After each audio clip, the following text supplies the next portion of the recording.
পাড়ার রাস্তার মোড়, সন্ধ্যের পরে ফাংশন শুনতে যাওয়ার বিষয়।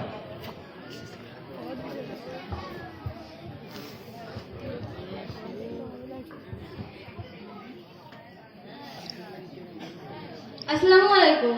এই সুমনা, তুই এরকম টাইট ফিট ড্রেস পরে কোথায় যাচ্ছিস রে? ওয়ালাইকুম আসসালাম। কেন নাফিসা, তুই শুনিসনি ওই পাড়ায় ফাংশন হচ্ছে? কলকাতা থেকে শিল্পী আসছে, তাই গান শুনতে যাচ্ছি। নায়ক নায়িকাও আসবে। চল নাফিসা, তুই চল। যাবি না?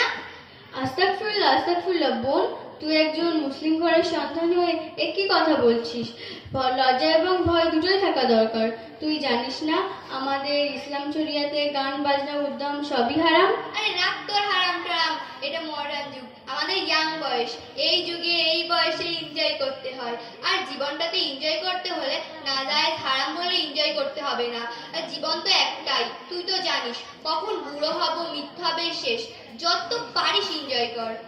বাস হয়ে গেল, শেষ? তুই আল্লাহকে মানিস, বিশ্বাস করিস? অবশ্যই আল্লাহ মানি। তুই একা মানিস নাকি?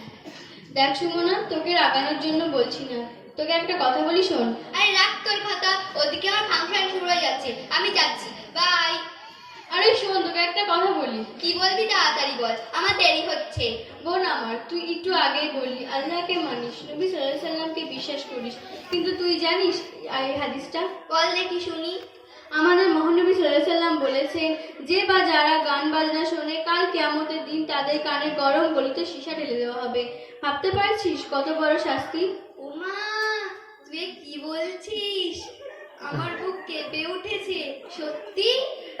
তা আমি কি মন গড়া কথা বলছি? এটা আমাদের মহানবী সাল্লাল্লাহু আলাইহি সাল্লামের হাদিস। এটা অ্যাকচুয়াল পরিমাণও এদিক ওদিক হবে না। নাফিসা, আমি তোর সামনে কথা দিচ্ছি, আমি আর কখনো গান বাজনা শুনবো না। কিন্তু আমি তো অনেক গান বাজনা শুনে ফেলেছি, বহু পাপ হয়ে গেছে। আল্লাহ কি আমাকে ক্ষমা করবেন? নিশ্চয়ই ক্ষমা করবেন। তুই যদি গোনা না করার সংকলন নিয়ে আল্লাহ পাকের কাছে দুই হাত তুলে ক্ষমা চাস, তাহলে আল্লাহ পাক নিশ্চয়ই ক্ষমা করবেন। তাই আল্লাহ আমাকে ক্ষমা করবেন? নাফিসা, আমি তোর মতো এত কিছু জানি না, আরো কিছু বল না শুনি। গান বাজনা শুনলে পাপ, করলে হারাম, কিন্তু সঠিক বুঝে আসলে তওবা করলে আল্লাহ পাক নিশ্চয়ই ক্ষমা করবেন ইনশাআল্লাহ। কিন্তু আমাদের মেয়েদের এই বয়সে একটা বদ অভ্যাস খুব তাড়াতাড়ি ছড়াচ্ছে, সেটা হলো প্রেম প্রেম খেলা। এই খেলা খেলতে যে আমরা কতটা না নিচে নেমে যাচ্ছি, ভাবতো একবার। আমাদের মহানবী সাল্লাল্লাহু আলাইহি সাল্লাম বলেছেন, বাবা মায়ের ব্যবহারে যদি পিতামাতা একবার উফ করে, তাহলে পিতামাতা সেই সন্তানের জীবন ধ্বংস হতে বাধ্য। তুই ভাবতে পারিস একজন পালিয়ে বিয়ে করা মেয়ের পিতার ব্যথা? সে যখন অন্য ছেলের সঙ্গে পালিয়ে যায়, তখন তবুও তার পিতা তাকে বদদোয়া করে না, কিন্তু তখন তার অন্তর বলে, মারে, তুই যখন হয়েছিলি বড় আনন্দে তোকে মা বলে ডেকেছিলাম, কারণ আমার মা নেই, তুই আমার মা। বড় কষ্ট করে তোকে মানুষ করেছি, পারলি মা আমাদের ছেড়ে চলে যেতে? কোথায় গেলি রে মা? আব্বা মায়ের ভালোবাসা ছেড়ে কোন ভালোবাসার টানে চলে গেলি? আমাদের আব্বা মায়েরা আমাদের কত কষ্ট করে মানুষ করছে, আর আমরা তাদের পেছনে কি না কি করছি, ভাবতো একবার। নাফিসা, তুই আমার চোখ খুলে দিলি। সত্যি আমার উপলব্ধি হয়েছে যে আমি ভুল পথে আছি। আমি তওবা করতেও জানি না। তুই একটু আমাকে তওবা করিয়ে দিবি? নিশ্চয়। বল তওবা তওবা। তাব্বা তাব্বা। তওবা তওবা। তওবা তওবা। আস্তাগফিরুল্লাহ।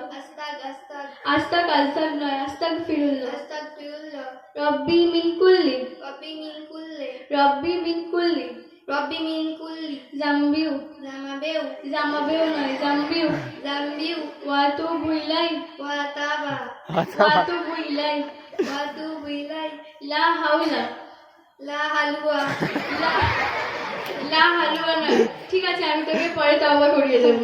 নাফিসা, তুই তো স্কুলে যাস, তা এত সব জানলি কোথা থেকে? কেন, মক্তব থেকে। আমি প্রতিদিন 1 ঘন্টা মক্তবে পড়ি। ভাই আফসোস, আমিও যদি মক্তবে যেতাম তাহলে এমন মূর্খ হতাম না। আর আপনাদের বলি, আপনারা আপনাদের সন্তানকে মক্তবে দিন শিখতে পাঠান, যেন আমার মতো মূর্খ না হয় আপনাদের সন্তান। আপনাদের সন্তানকে অবশ্যই দিন শেখান। আসসালামু আলাইকুম। আমাদের জন্য দোয়া করুন।